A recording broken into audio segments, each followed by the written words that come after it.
So I hope everyone had a good lunch break. I want to start my talk off with two promises. And the first promise is I won't be talking about AI.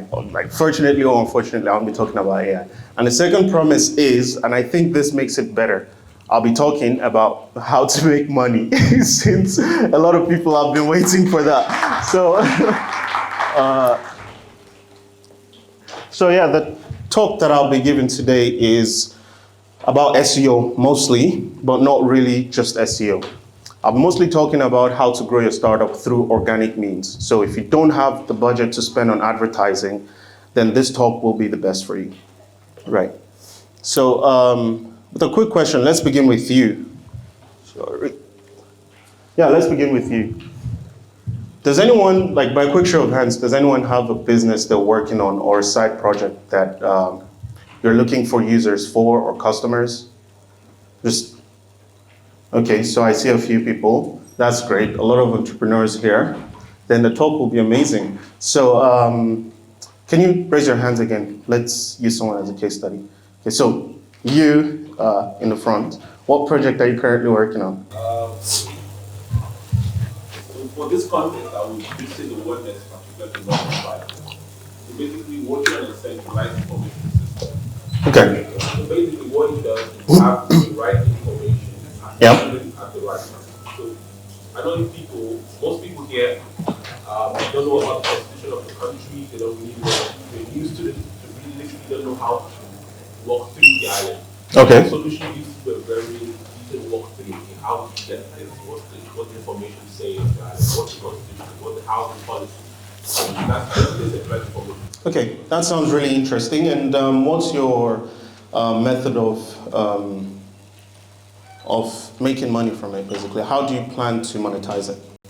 So the long-term goal is that we'll bring in the industry. Yep. So in the sense that there'll be a situation where we tell companies, Yep. we have this very precise number of eyeballs, and you're reaching the exact customers based off their interest. Yep. So you already know that this is 100 and something cake lovers, for example, and we're just pairing them. So that's the long-term goal. And in the futuristic, it also metamorphoses into a super app. So this different things. Okay, that's interesting. So a super app. Well, I'm sure that your app or the business that you're building probably has one challenge, and that's the same challenge that every other single startup has. And that challenge is a challenge of getting customers. So you've built the thing, right? People should come, but nobody comes, and you can't make money from it. So the number one challenge for startups at the moment is user acquisition. And what is user acquisition? So user acquisition is the process of going out to acquire users or customers for whatever it is you've built, right?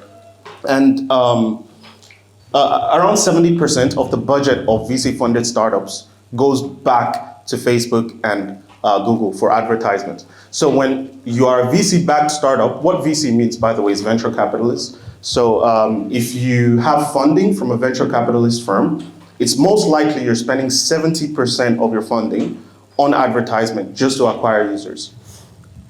So that is, even if you're not a VC-funded startup,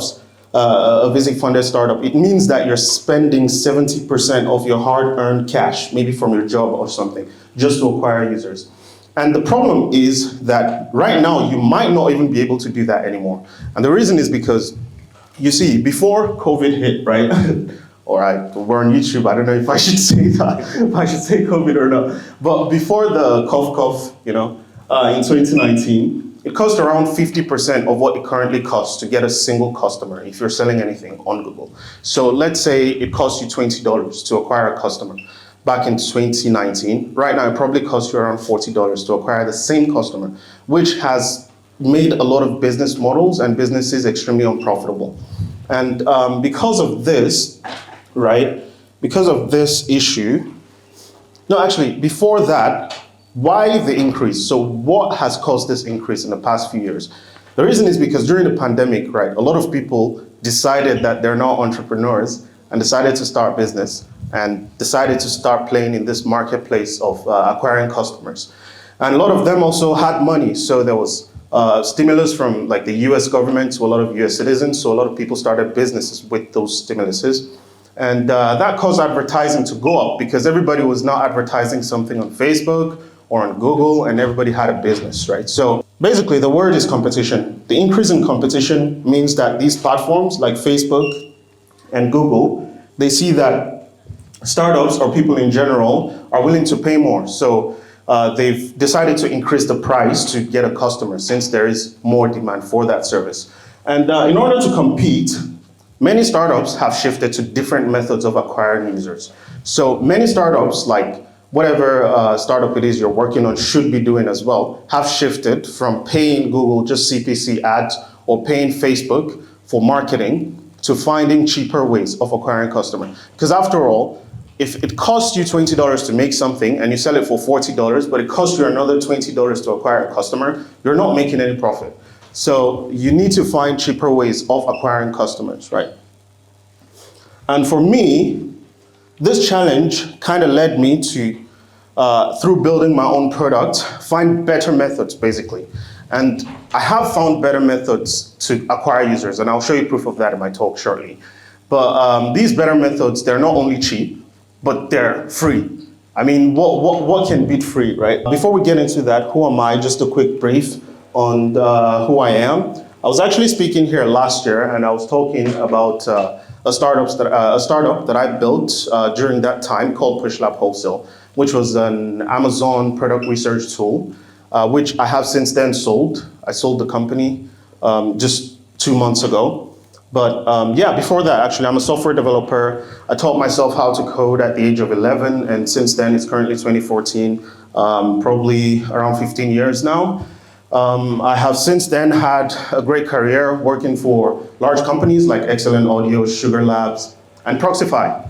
And currently, I split my time between working on a project with Cypress Codes, which is a software studio here, and also indie hacking, so building my own products. And yeah, number 5, I love racing cars in my spare time. So yeah, the first thing that I'll show you guys, the first method that I'll show you guys on how to acquire free customers is called SEO. There are 2 methods that I'll show you in the talk.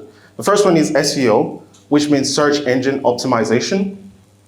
And the second one, I'll reveal at the end of the talk, so more of you stay. Anyway, so what is SEO? SEO means search engine optimization, and it's basically the process of optimizing your website, so changing every little detail of your website so that search engines like Google can easily find you. So when somebody types in a query into Google or Yahoo or Bing, I don't know who uses Yahoo anymore, but in case somebody does and they type in a query there, search engine optimization is the process of optimizing your website so it shows up first, right? So before we go into the making money part, we first need to understand something, right? And that thing you need to understand before you launch a website and before you start looking for free traffic from Google, you need to understand the process of how Google decides which website to rank first. So if you go on your phone and you type in restaurants near me, or you type in best, I don't know, crypto app or something like that, right? Google decides which results it shows to you first. And they do that based on a bunch of different criteria. Like it could be so many different criteria that we'll get into soon. But yeah, one of those criteria is actually the relevance. So the relevance of the search results. So if somebody is searching for restaurants near me, you're less likely to rank as a result if you're not an actual restaurant, right? And another thing is topical authority. So for example, if let's say the website for Harvard Lab posted, the website for Harvard Lab on ophthalmology posted a blog post about ophthalmology, right? And you as an individual are writing a blog post about ophthalmology, they're most likely to rank ahead of you on a Google result about ophthalmology, just because they have the authority, right? So at the end of the talk, you guys will learn 2 methods of acquiring users that's completely free. The first one is SEO. The second one, as I said, I'll reveal at the end of the talk. So, and yeah, the first method. So let's focus on SEO. As I've explained what SEO is, search engine optimization. It's the process of making your website accessible and also making it rank first in certain results on Google. Sorry about that, guys. Another technical difficulty. But anyways, the second method I wouldn't be revealing now until the end of the talk, but it's really important, so I'd advise you stay if you like money. So before we get into that, some results that I've had using these two methods to acquire customers for my own startups. Pushlab Wholesale was a startup that I built late last year. I actually took it on as a challenge, and I documented the whole journey on my Instagram, and it was basically, the challenge was to build and launch a startup in 30 days, but it ended up taking around 45 days. It's an Amazon product research tool, right? I built and launched it in 45 days. It crossed around $15,000 in gross revenue in 7 months, and I sold it for low 5 figures. So yeah, thank you guys. I sold the company for another low 5 figures in, I think, late October. So yeah, I've exited that company successfully, and this is the banner for the company. Yeah, this is the banner for it. This is sort of how the software looked. I don't have a lot of time. I would have given you guys a demo of it. But during my time at Pushlab Wholesale, during my time building it, again, the challenge of acquiring customers to actually pay a monthly fee for my software was really hard. So that's why I decided to dive deep into SEO. Right, so it was through SEO and through affiliate marketing. So I found affiliates who wanted to also share my software, and they would get a percentage of it anytime they made a sale, right? And yeah, during that, I was paying for a software that helped me track these affiliates. And believe it or not, the software cost around $200 per month.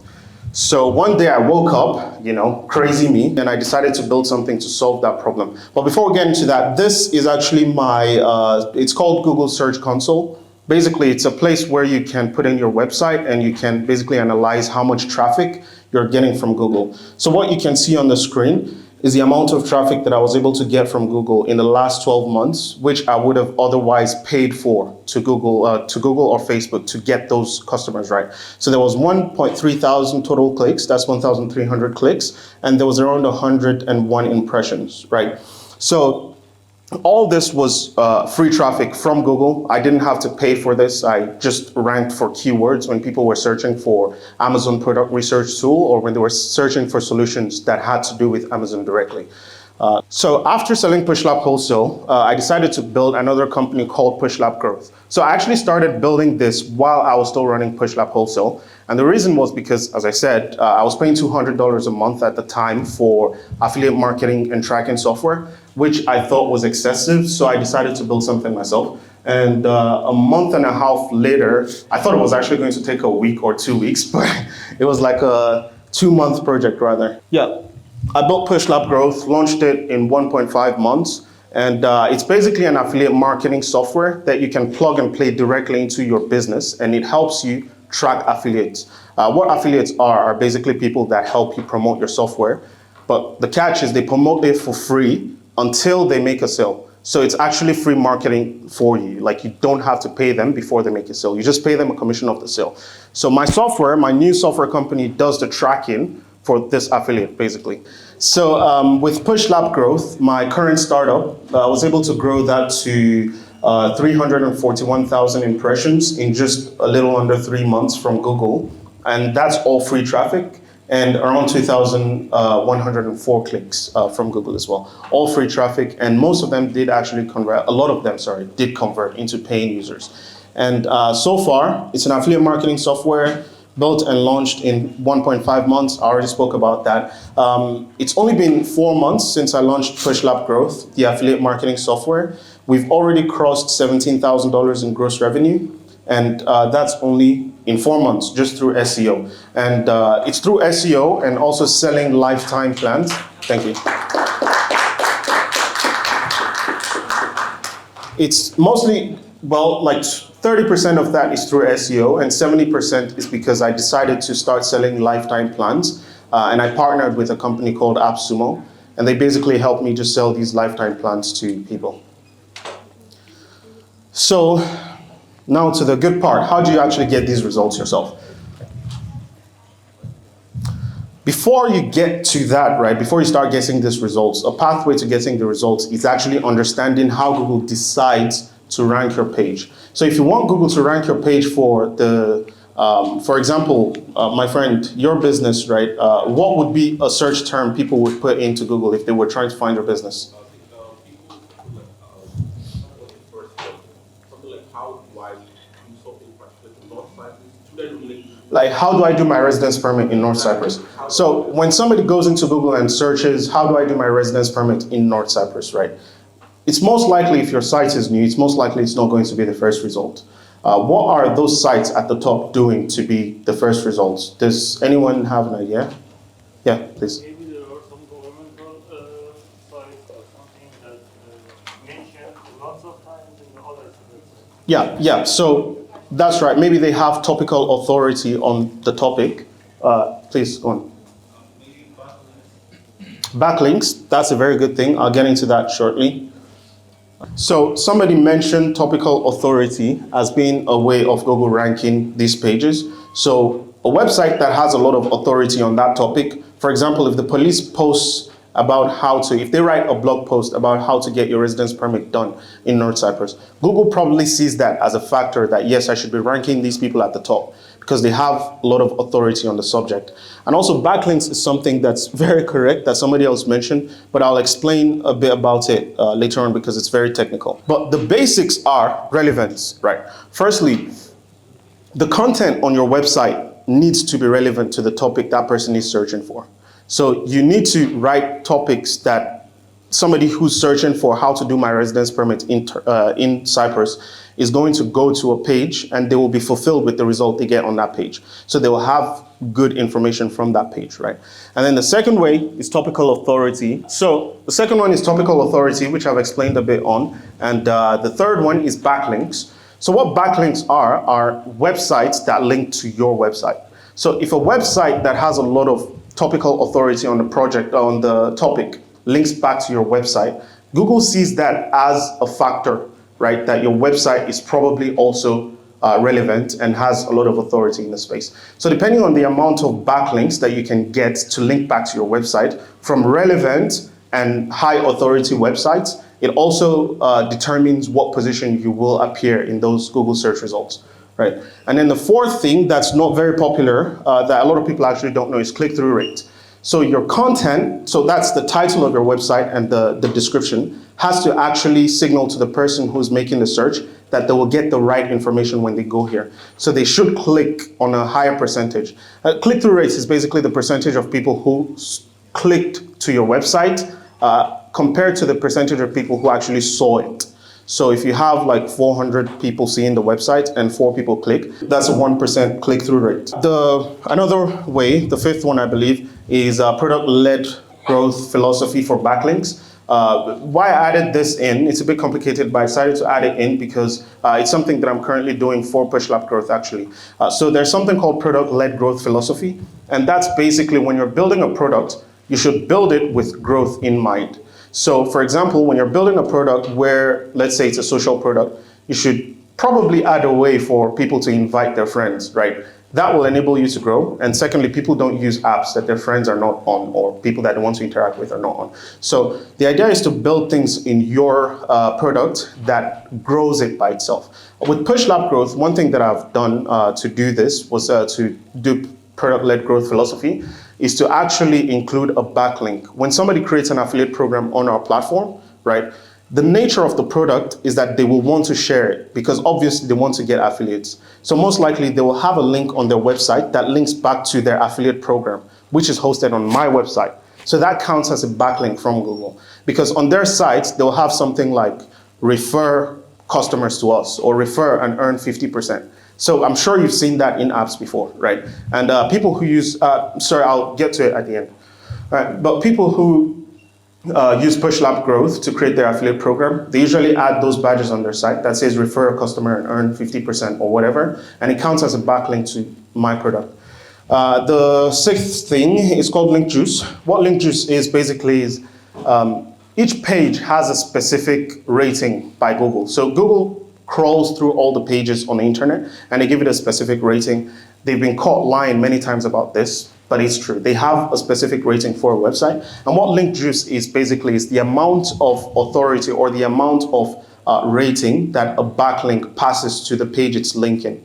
So, for example, if I have two pages, page A and page B, right? And page A has, let's say, 100% domain authority with Google, and they have a good domain reputation, and that page A links back to page B. Link juice is basically the amount of domain reputation that's carried over from the page A to page B, right? And then the third thing is domain reputation. Sorry, the seventh thing is domain reputation, which is basically for every single domain name. Google also has a number called a domain reputation that they actually use to rank pages as well. It's a major ranking factor. And it's basically how reputable that domain name is as a whole. So not just a single page, the whole website, how reputable it is. And then internal linking is also another factor. So if you have a highly reputable page, right, how easy it is for users to navigate through all the pages on your website is another factor that Google takes into consideration for deciding what position to put you in the search results. So if a user, the rule of thumb is that if you're building any website, you should build such a good navigation that any user is able to get to any page. Any user is able to get to any page in a maximum of 5 to 6 clicks. So, and they should be able to traverse back and navigate your whole website in 5 to 6 clicks. So on domain reputation, this is the current domain reputation for Pushlab Growth. It's not the best, but it's way better than Pushlab Wholesale, and it's performing very well actually for a 4-month-old domain. We currently have a domain reputation or domain rating of 26, and it's actually a relative scale that, so a domain rating of 100 means the #1 most trusted website by Google, and I think that's probably google.com. So any website below that is ranked like 99% or 98%, and these backlinks are basically the number of pages on the internet that link back to pushlabgrowth.com, and the linking websites are the number of websites that actually link to us. So the tool that I'm using here is actually called Ahrefs. They have a free tool where you can put in your website. So if you, for example, if you have a website launch, you can actually go check your details on ahrefs.com. Yeah, good. And the other two factors that determine whether Google ranks your page highly or low is dwell time and page rank. Page rank, I've already explained. It's basically the specific rating of a page on your website. And dwell time is something that has caused a lot of debates as well, because in the SEO space, some people believe that Google actually doesn't take this into consideration. But there was a large leak, I think 2 months ago or 3 months ago. It was actually leaked by a Turkish guy. I think, I forgot his name, but I'll check my readings. There was a leak from Google that proved that they actually take this as a factor to rank your website. What dwell time is basically, so when a user clicks, when they search for something on Google and they click on your website, how long do they stay, right? If they stay for a longer period of time and they click on other pages on your website, it probably means you have good content on your website. But if they don't and they go back quickly, Google sees that you have low quality content, and they rank your page lower, basically. Yeah, so now let me teach you how to do SEO, like directly on your own websites. And I'll breeze through this part because we don't have a lot of time, but I'll give you the basics on how to make sure at least that your page shows up on Google. I'm not promising that it will rank high. I'm just giving you the first steps so that you show up on Google in the first place, right? To do the basics of SEO, it's called technical SEO. It's basically very basic things like make sure your pages are working, make sure your pages load quickly, because if your page doesn't load quickly, Google sees that as a bad performance factor and they don't rank you as highly. And make sure your page load quickly, make sure you have the appropriate title for each page on your website, make sure each title actually explains what the page is about, and then make sure you have a very good description, right? Because it's the title and description that shows up on Google. So when you do a Google search, you usually see a title and a description. So make sure that each page on your website has those things that are relevant to the content of the page. And make sure you have your metadata in check as well. So metadata are things like your tags, an image. So I don't know if you've experienced this, but if you share a link in WhatsApp, an image shows up, right? That's a good signal to Google. I think you think that they don't track your messages, but they definitely do, right? And they see these things as good ranking factors for the websites that implement them. So when you are doing technical SEO, you probably don't need keyword research because it's just you fixing up your website so it shows up on Google. And the next part is that you need to actually start targeting keywords that are relevant to your business. So for you,